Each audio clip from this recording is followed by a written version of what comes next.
Reaction क्या है कि क्या होता है जब एल्डिहाइड की अभिक्रिया हम टॉलिन अभिकर्मक से कराते हैं। अब टॉलिन अभिकर्मक से हमने कब कराया था, जब आपको टॉलिन अभिकर्मक या टॉलिन अभिक्रिया नेम रिएक्शन कराया था तब। ठीक है, तो ये वाला टॉलिन अभिक्रिया वाला नेम रिएक्शन है। नीचे आपका फेलिंग विलियन से जो रिएक्शन हम कराएंगे वो फेलिन अभिक्रिया वाला नेम रिएक्शन है। तो नेम रिएक्शन से ही आपके क्या होता है जब वाले ज्यादातर क्वेश्चन अरेंज किए जाते हैं।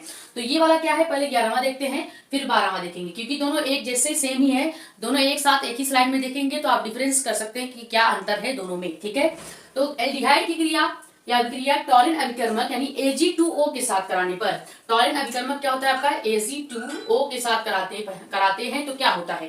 तो ये आया कब कब है, 2023 में, 22 में, 20 में, और क्योंकि ये नेम रिएक्शन भी है इसलिए बहुत इंपॉर्टेंट है। तो एल्डिहाइड की क्रिया टॉलिन अभिकर्मक यानी Ag2O से कराने पर क्या बनता है, रजत दर्पण यानी कि 2Ag बनता है। तो सबसे पहले एल्डिहाइड ग्रुप क्या होता है, R यानी कि एक एल्किल ग्रुप, और CHO ग्रुप ही आपका एल्डिहाइड को शो करता है। तो ये आपका क्या हो जाएगा, एल्डिहाइड। अब इसी एल्डिहाइड की क्रिया हमको किसके साथ करानी है, इस एल्डिहाइड की क्रिया हमको टॉलिन अभिकर्मक यानी Ag2O के साथ करानी है।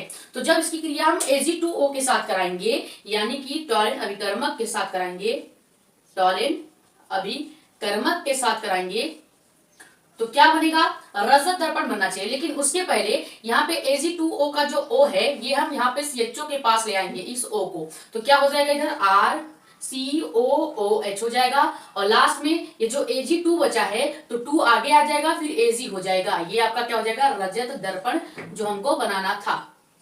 अब ये रजत दर्पण है इसीलिए ये यहाँ पे एकत्रित हो जाएगा अवक्षेप के रूप में। ठीक है, तो ये आपका हो गया क्या, टॉलिन अभिकर्मक वाला रिएक्शन या टॉलिन अभिक्रिया वाला रिएक्शन। ये आपका नेम रिएक्शन में भी पूछा जाता है। तो अगर हम एल्डिहाइड की अभिक्रिया टॉलिन अभिकर्मक यानी Ag2O के साथ कराएंगे तो पहले एक एल्किल ग्रुप और COOH यानी कि कार्बन डाइऑक्साइड या कह सकते हैं कार्बोहाइड्रेट ग्रुप, ठीक है, वो बनेगा, COOH ग्रुप बनेगा, और लास्ट में आपका रजत दर्पण यानी 2Ag जो है अवक्षेप रूप में एकत्रित हो जाएगा।